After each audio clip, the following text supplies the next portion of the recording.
Hey guys, are you wasting completely one positions because you stalemate your opponents?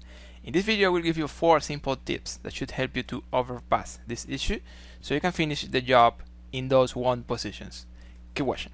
Some players like to promote to more than one queen. I'm not gonna talk about that in this video, but of course this is something we want to avoid, because if you have more pieces on the board, you're controlling more squares and the stalemate possibilities increase.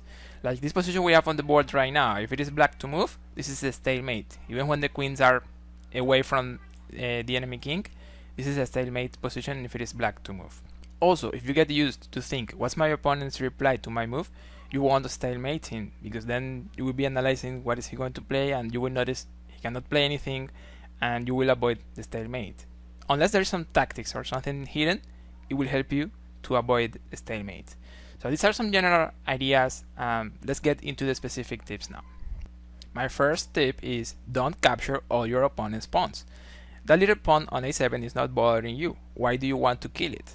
In general, if he has other pieces to move, there won't be a stalemate. He can always move things. So, keeping with some piece always, and then there won't be a stalemate. My second tip is solve stalemate puzzles. This is something we don't do during the game. This is like a training, but it's definitely going to help you.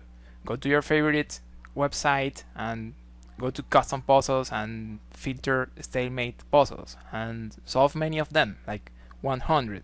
This is going to help you because you will learn to identify the stalemate positions, and also you will sharpen your vision with the stalemates.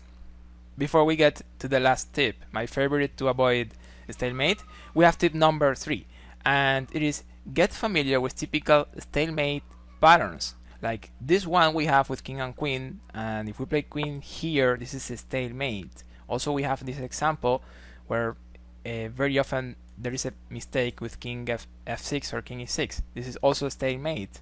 And finally, just to show you another example, in this position, if white plays rook g7, which is a little tempting among beginners, this is going to be stalemate again. And finally, my favorite tip to avoid stalemate positions, and it is actually very simple: give checks. As long as you're giving checks, it won't be a stalemate, because a stalemate is a position where your opponent does not have a legal move and the king is not in check.